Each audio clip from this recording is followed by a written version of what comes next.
All right, welcome Christina and James, and everybody else who may be watching this in the future. So my name is Laura, I'm from Lifting Lanterns, and my partner Louisa is controlling the slides.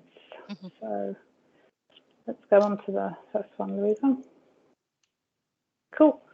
So just recapping, we're in Western Australia, and that's us, and we do Agile consultancy, training and coaching. We are pretty passionate about PMOs and Agile, so that's why we've put together two parts to this event, and we'll give you a summary about that in a second. So just how to use MS Teams. If you can mute when you're not talking, that'll be great. It's evening time for many people, and having background noises can be a bit annoying for those trying to listen. Feel free to put any comments in the comments box or raise your hand with a little hand icon, and feel free to have the camera on or off. So we are recording the session. They'll eventually be putting it up on the YouTube channel. My dog seems to have settled down, so hopefully she won't be barking. And this is a follow-on from last week's session where we covered a case study to look at the trials and tribulations of Cagney and Lacey. Cagney being the PMO manager, played by myself, and Lacey being the Scrum Master, played by Louisa. So just to give context about what is a PMO. So a PMO, Project Management Office, is a group or department within a business, government or enterprise that defines and maintains standards for project management within the organisation, and the PMO strives to standardise and introduce economies of repetition. So that's what we're talking about, PMOs. Now, the trouble with them is that they are very different, and unless a PMO really understands Agile, it can cause a lot of conflict and confusion. And last week we covered the reasons why for that. And this is based on, our real life experiences. We've both been PMO managers, and we've both had a lot of learning ourselves to do in that space when we encountered Agile. And now we're more focused on Agile. We're now more aware of how to sort of make peace with the PMO and how we can sort of broker some kind of resolution so that everybody's happy. So really that's what the second part of this case study is all about, is to see how we can get them to resolve their differences and come up with some practical solutions. Okay, so just to recap from last week, so the three sort of main areas that were sort of the bone of contention was around project management processes and governance, status reports and metrics, and documentation and approvals. So there was a lack of alignment between sort of both parties around processes and governance. Without understanding by a PMO manager of what Agile really is, using the same project management approach for waterfall, for more traditional projects, is just not going to work for an Agile project. And it creates an unnecessary burden and a huge amount of overhead for Agile projects. And as you can see in that picture, Louisa is holding her head. And that's pretty standard, Scrum Masters and product owners, literally rip their hair out when you've got a PMO dictator trying to tell them what to do. So that we move into sort of status reports, very much the same thing. We've got fixed templates, fixed metrics, data that's not gathered and collected by Agile projects, but the PMO has this standard method, this standard template to communicate, and Agile just simply doesn't work that way. There's many assumptions that are made around who should receive these status reports. So there's a lack of understanding around the documents themselves, the metrics, and things like timesheets are really like a dirty word to Agile project teams. Nobody likes timesheets, and especially Agile teams. So when you've got a fixed budget for an Agile project, when you've got a fixed team within a sprint, it's much easier to calculate the cost of a sprint when you've got those fixed resources. And so they're asking, a Scrum Master to do those calculations is just like pulling teeth. And then when it comes to documentation and approvals, obviously the documentation is different and the sign-off process is different. We don't do the big upfront heavy documentation. We have more verbal approvals, so it's a very different way of working. And that BDUF, so big design upfront, is just not relevant. And so it's very difficult for a PMO to get their head around that without really putting themselves in the headspace of, what is an Agile project, what documentation is produced, and what's the best way of sharing information. So that's the recap from last week. So are we all good? I noticed a couple of other people have joined us. We are recording the session, just so you know. And if there's any questions, feel free just to pop them in the box and Louisa will field those questions. So if I can just get a thumbs up from everyone or an okay or something in the comments field just to let us know that we're all good. Cool. Thank you. I guess that's Maru. Exactly. I just like to stay on mute, not to disturb your flow. No, thank you so much. Great. Thank you, Sophia. All right, Louisa, let's move on. Cool. So scenario 1, project management processes and governance. Let's have a look at what they're going to resolve, hopefully, in this little video. Hi, Annie. Nice to see you. How are you? Doing well? Good, good. And you? Yep. Thank you. So, did you manage to take a look at the materials that I sent through? There was only a few videos and a slide deck, but it covered most of the points. Yeah, I did. Thanks for the information. To be honest, it didn't really solve my primary issue. Maybe I'll write that up so that we can keep this conversation focused. Okay. Yeah, you cool with that? Okay. So, I really need to know how to govern Agile projects. Right. That's the primary thing I need to know. So the way that we left it last week, I think we identified 3 different particular areas. Mm-hmm. So there was project management processes, and then there was reporting and metrics, and then there was documentation and approvals.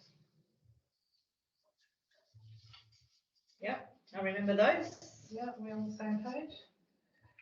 Yeah, so this is really what I want to be focusing this conversation on. Okay. So yeah, the videos, the information was great, but there was just so much terminology, and I guess it would have been good to discuss in person, so that we really could focus on solving this issue. With all that info, that you provided, I just don't know if I needed all that detail. Yeah, I know it can be a bit overwhelming and a lot to absorb in at once. So you had questions and there was no one there to answer us. So how about I organize a 2-hour Agile 101 training session for you and your team.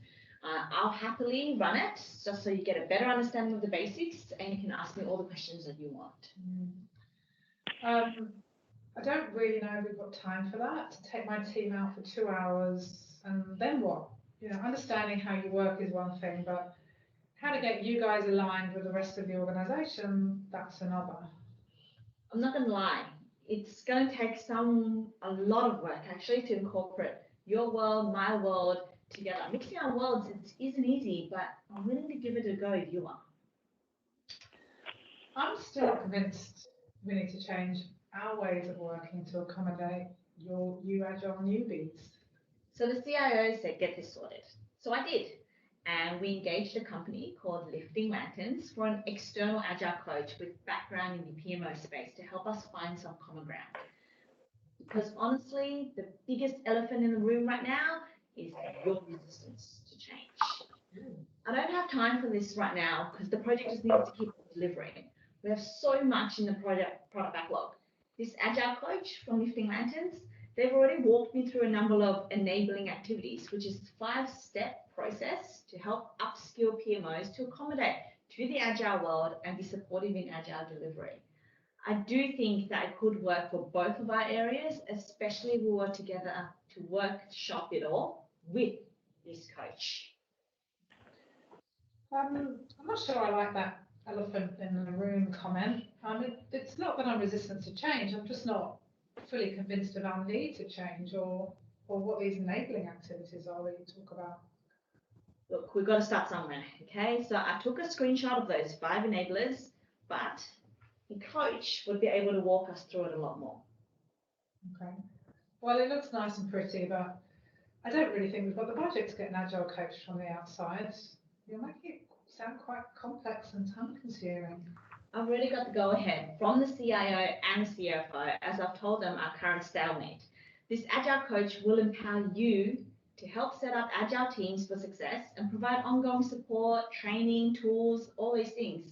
So in my opinion, we either get someone externally or we keep having conversations that go nowhere.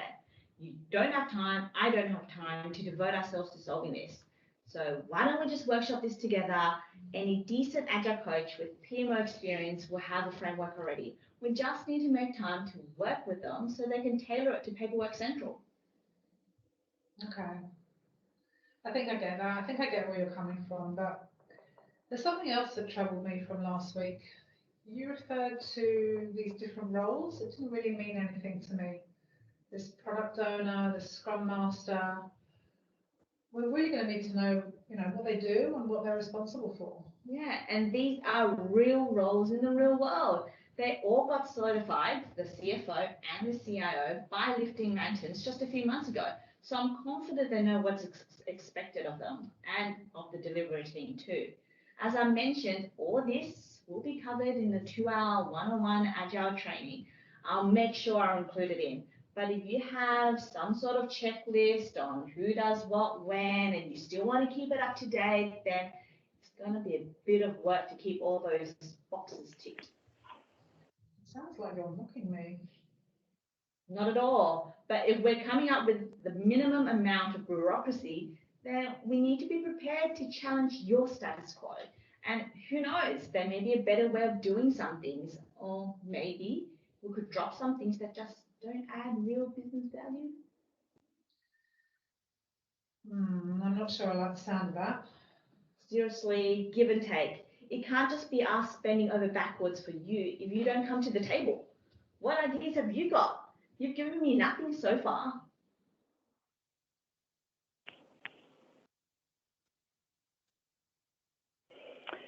Okay. So for project management processes and governance, we just highlighted sort of the top 3 differences. It's for traditional and agile. So this is, we've sort of pulled out the key points from the videos with some sort of high-level solutions. But we're definitely interested in your experiences too and any ideas you've got. So for traditional projects, activities, performed sequentially. So we've got, the traditional stages. And then in Agile, everything's performed in parallel. Everything happens in a sprint.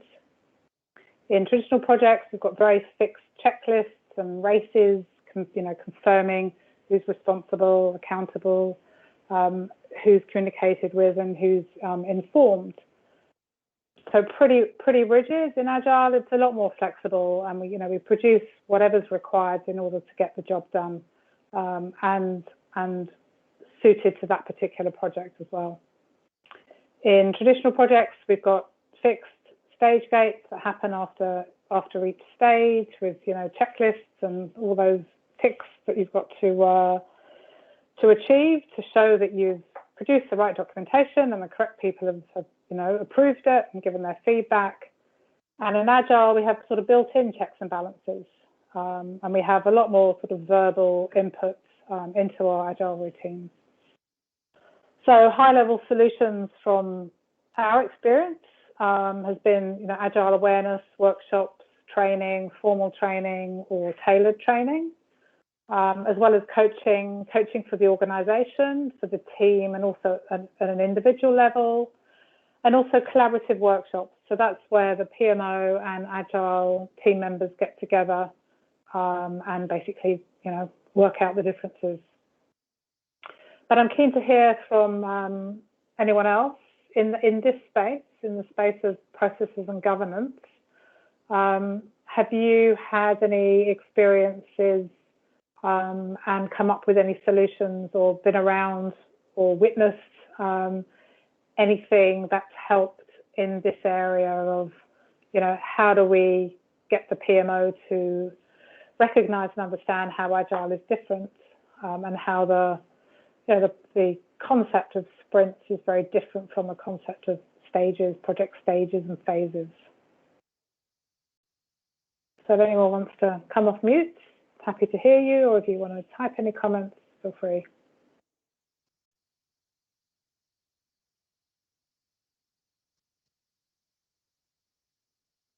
I know Christina mentioned that she's fairly new to this space, so she knew that she didn't have a huge amount to contribute there, but does it have to be different? One waterfall and one Agile. That's from James. Does it have to be different? I think there just needs to be recognition that there are differences. We don't have the same methodical flow to go from analysis and design and then development. So yeah, in a traditional project, there is a sort of thumbs up, there is a more formal process to get the approvals.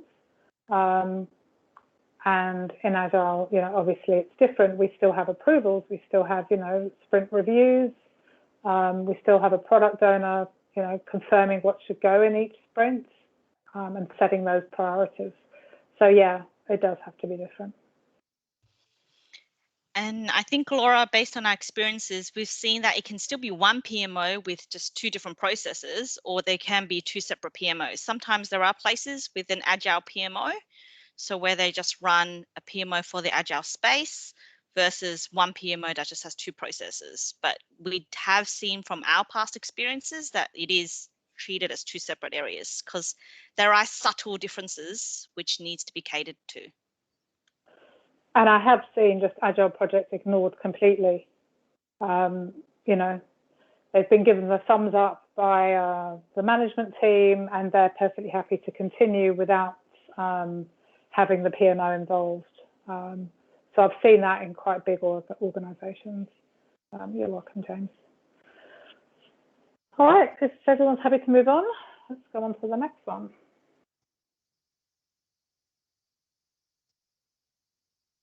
Okay, scenario 2. So this is around status reports and metrics. So let's see what the differences are here between traditional and a waterfall environment, and how the PMO and the Scrum Master identify what those differences are. Okay, so we need to talk about reporting and metrics. Okay. How are we going to achieve some regular visibility? What you guys are really up to? Can I start by inviting you to the daily stand-ups? Is that where you huddle around and shuffle pieces of paper around on the wall? Yeah, that's right. But we're getting all this information into our digital tool that I mentioned, Trello. So we're trying to go truly paperless and use digital cards instead, and give you access and take you through the whole system. Okay, that would be good. How are you going to fit into our existing report format? That again, can we just drop it already? Like, seriously, reporting just won't be that way. How about I show you the reports that we already generate, and I can explain burn ups and burn down and what it's all about. At the same time, we can sit down and maybe create a reporting dashboard using our current tools. That way you have access to it whenever you need to go back in and check the project statuses. Also, you are welcome to any or all of our stand-ups and demos. You can listen into the daily updates if you like. We really have nothing to hide, so you just come and see it for yourself. Do you not think maybe there's some compromising here for you also? I mean, there's just no way we're going to come along to all your sessions and create the status reports for you. Yeah, well, back to the point of getting the Agile coach. Let's see what they got to say. Okay, well, maybe we should just park that for now. And let's go back to tooling. So introducing new tools into the organisation without the right approvals, it's just going to cause issues for our IT team. Look, the CIO told us to do whatever we needed, so we did. We're only using the free versions for now anyway. It's not about the tool, it's about the process. So we're happy to explore tools again later, and we just need to keep moving. Again, we can't wait for any unnecessary processes at this company. It just takes too long. You'll have a better understanding once you've done that 2-hour Agile 101 training. Look, I think you're still going to need to get the okay from IT because they've been known to knock things back and block requests. So if tools haven't been sanctioned by them, you're going to run into trouble. Okay, thanks for the heads up, and we'll check with IT. Okay.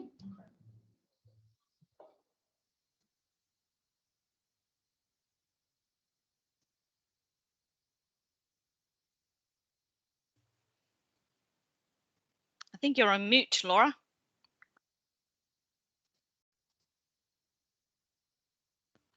Still muted. Okay, I'm off mute. Yes. No why the button wasn't working. I'm just reading James's comment, but going to all the sessions for PMO isn't a huge overhead. If they don't work on a project, how will PMO actually understand what's going on in the conversations? Yeah, look, the PMO manager, I think, was being a little bit obtuse. 2 hours isn't such a big deal to, to be informed. So I'd take that with a pinch of salt. But, if an organisation is running a large number of Agile projects, even half a dozen Agile projects, to go to the stand-ups, to attend, the different activities, to attend the different ceremonies, is really a level of detail that they don't need to know because it's not their responsibility to be gathering that information, but it is their responsibility to find a way to gather that information.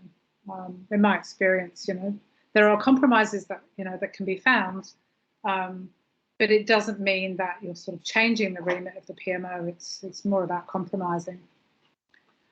So when it comes to reporting and metrics, just highlighting the key differences. So with a traditional project, we have pretty rigid status reports with fixed metrics.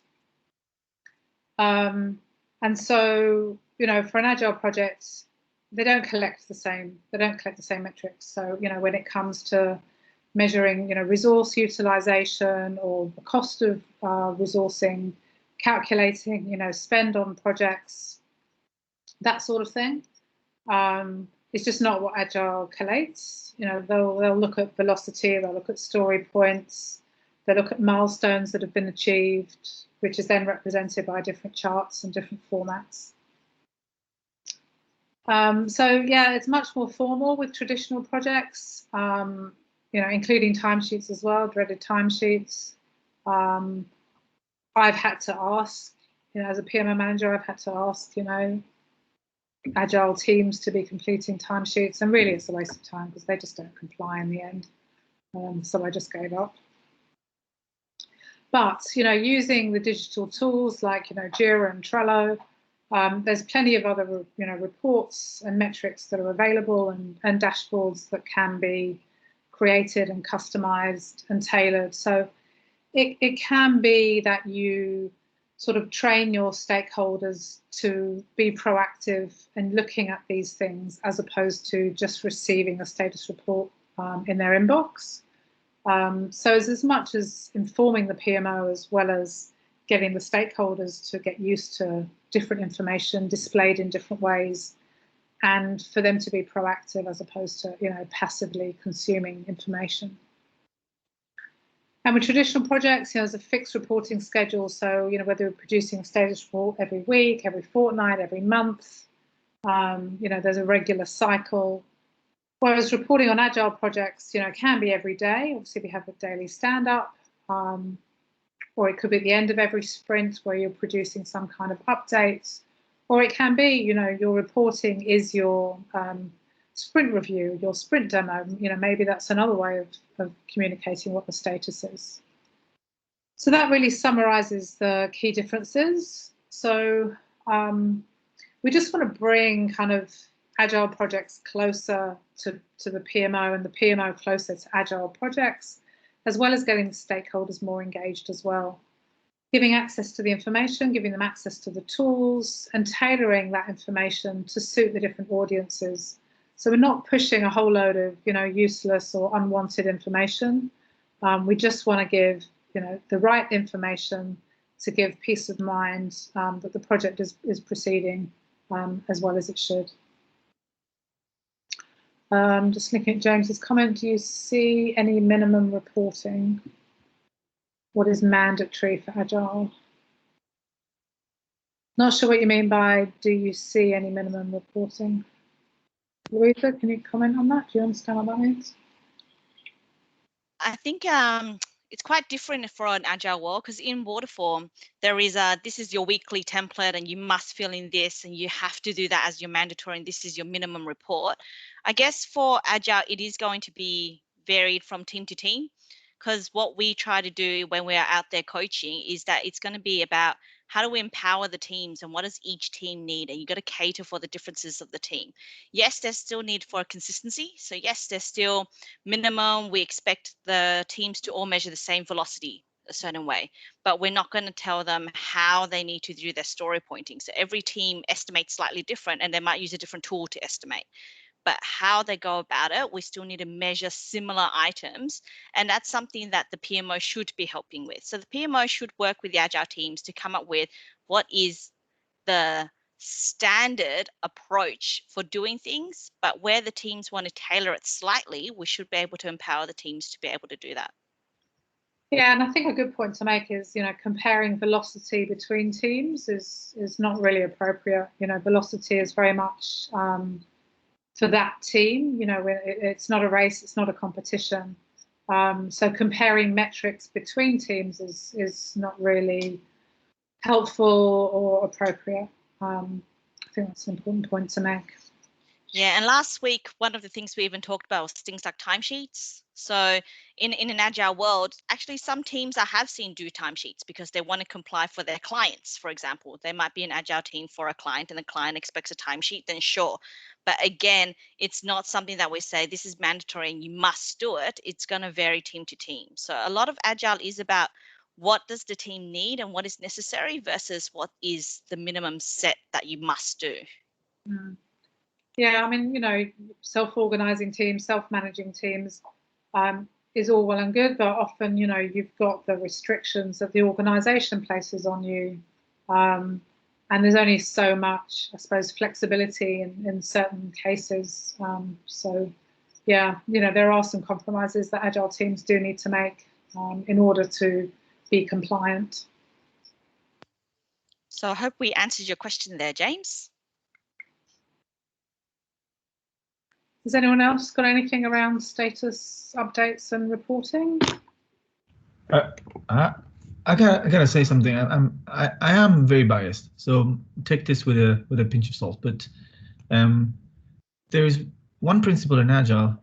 Again, it has its reasons, etc., and it's maximizing the work done.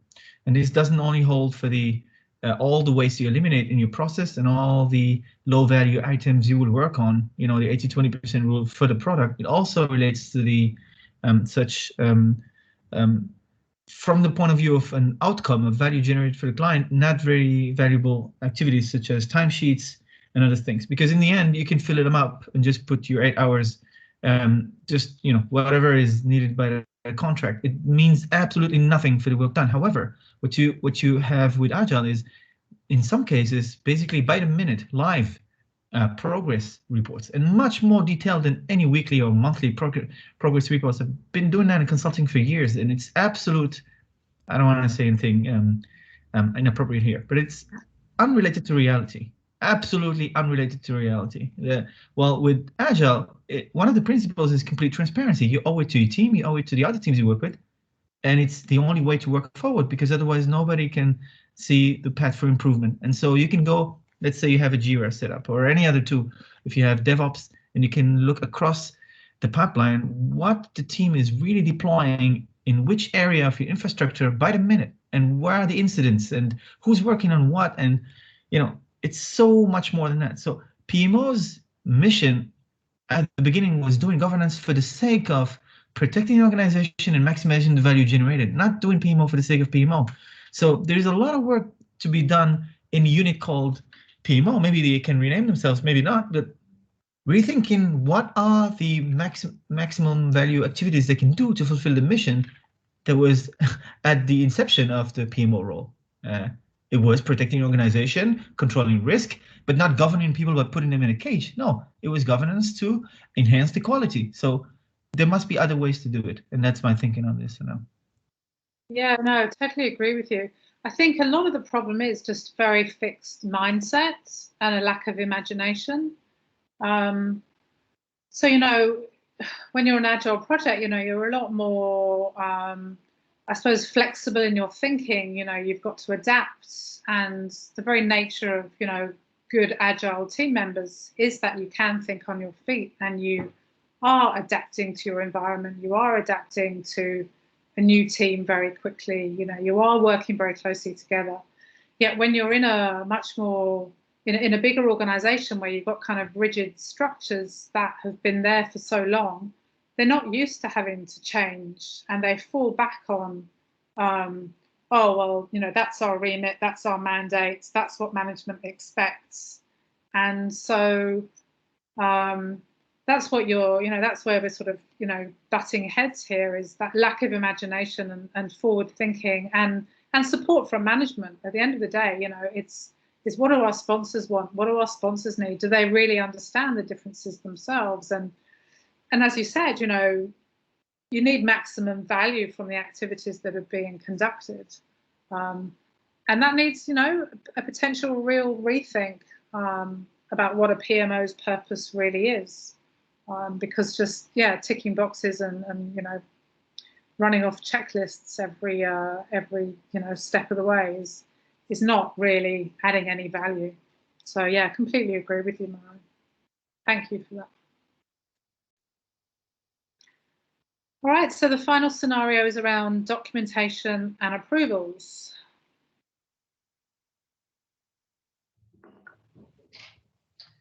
So what's next? Documentation and approvals. So one of my concerns is around that and the formality of signing off. Yep, I totally understand where you're coming from.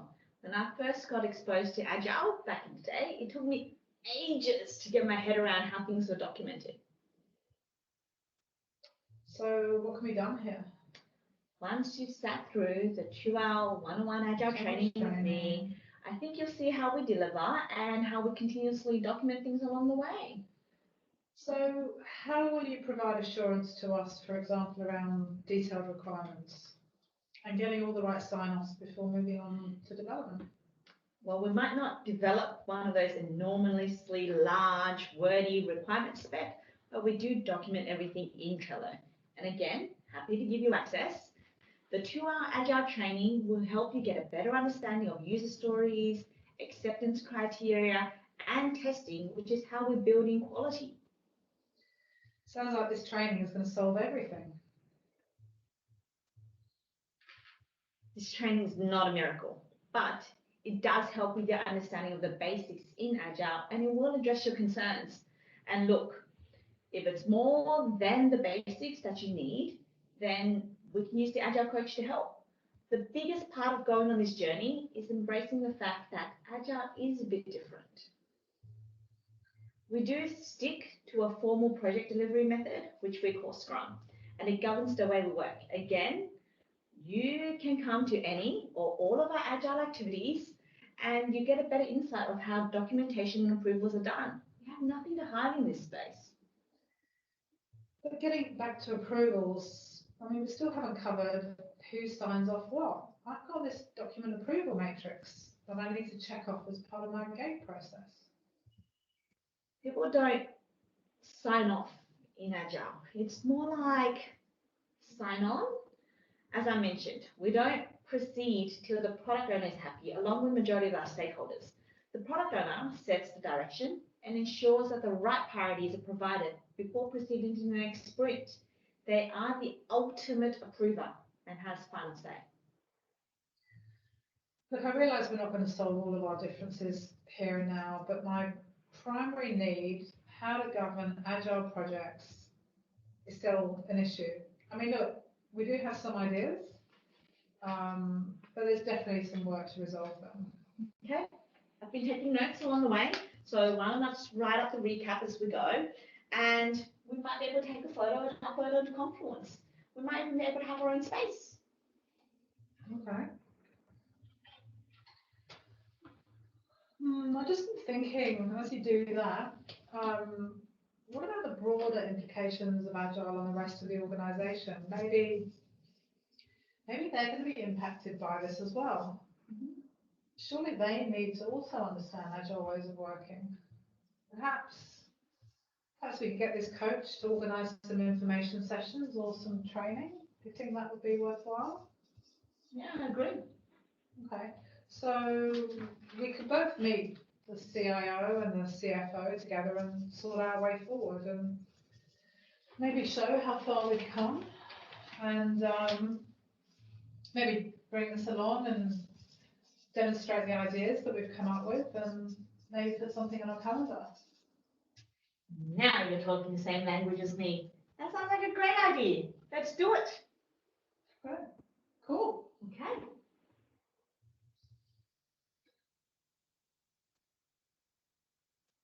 So that was the first smile between them. So we've been very confrontational really up to that point. So yeah, when it comes to documentation and metrics, traditional projects, pretty cumbersome templates, lots of sign-offs. In Agile, it's more verbal, more signing on. And so, you know, those go-aheads take place in planning and also in reviews. So the product owner doing the planning, setting the priorities, and then with the reviews, you know, the demos in front of stakeholders, giving the go-ahead to, you know, move on to the next sprint, just confirming that obviously the goals, the milestones are still relevant. And if there needs to be any adaptation, then, you know, feedback from those who represent the customers, that happens in those review sessions. With documentation, so, you know, big design up front in traditional projects, and in Agile, less formal documentation and definitely more verbal interaction. So enough design up front, so just enough to get you through the sprints, and maybe you do enough planning to get you through an iteration, whatever duration that may be, that's agreed beforehand. Formal approvals and traditional versus the product owner really giving the approval and being that one person who represents the customer or group of customers. But many others are involved in that decision making along the way. So that can be subject matter experts, it can be tech leads, it can be other people who are inputting along the way. So it doesn't all rest on the shoulders of the product owner. But it's definitely a more streamlined and quicker way of giving approval. So in terms of ideas for solutions, that was in that video. So Agile awareness training, looking at the roles and responsibilities. So instead of having, you know, a list of documentation and a list of all the different roles that are involved in reviewing and approving that documentation, an understanding of how that takes place in Agile. And sharing information, sharing communications for outside of the PMO, so the wider organisation, there's also an impact. You know, other teams are affected, finance team, HR team. Agile, you know, doesn't exist in isolation, and it does have an impact on other areas of the organisation that shouldn't be ignored, because yeah, ignore them at your peril, they will suddenly come up and bite you in the bum. Any comments from anybody? Maru's put a few in. Okay. Want to feel those? So first thing he said was in Agile, the risk is potentially and purposefully higher, and its validity and much less projectable, which requires daily or up to bi-weekly at worst reevaluation and control. So Agile forces teams to deal with much more uncertainty in the long term, making it tougher discipline to master, but come with an incredible reward, that of being always alert and able to react very quickly. And that's why we're nodding, because we totally agree with all those comments. Yeah, and I suppose you're digesting smaller chunks of work. Yeah, you know, there's a lot of unknown. There is a lot of risk, but those risks are being managed, I suppose, in a more controlled way that isn't always so visible. But you know, we still have risk logs. We still are, you know, tracking and mitigating those so that they don't turn into problems. And the visibility of that obviously is really important. But I think Maru's caught a few key points there, is that it is a tougher discipline. And often teams can get what we call agile fatigue. They can get fatigue and lazy along the way and miss parts, and that discipline does go. So it really is up to the organization to keep some of that discipline, and where a strong, good agile PMO can come into place is to help to reiterate some of that discipline to make sure that it stays in place. But it does require the PMO to come on a journey, because to get to the point that you're talking about, Maru, from where they're traditionally at, it's a huge change for them. So it's definitely requires a longer journey than an overnight switch. And I guess sometimes PMOs don't realize that. They think by putting in Agile, it's something that's going to happen a week or two. It's just a process that's already embedded in other organizations, so we can take it on. But that's not true. As we know, to actually get that true discipline, it does take quite a lot of time for the teams to gel, for the things to work, for the tools to even get set up correctly, all those things. Spot on. All right, thank you for that.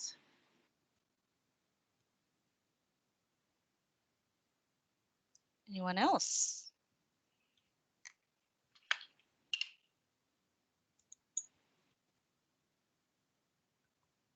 Okay, so they can solve the differences. I wouldn't necessarily say it's been solved in that session, but definitely a way forward has been agreed.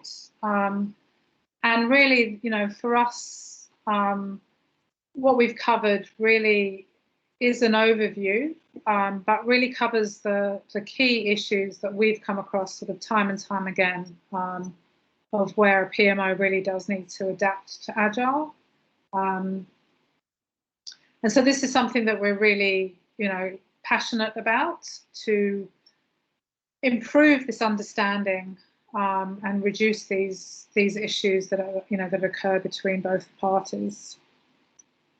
So this is really a focus for us in terms of what we offer as an organisation. You know, we're a small company, but we like to focus on big problems. Do you want to jump to the next slide, Louisa? Okay.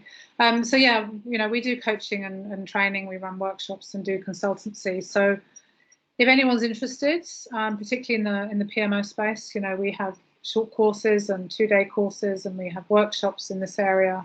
And I'm happy to talk to you about it if that's something of interest.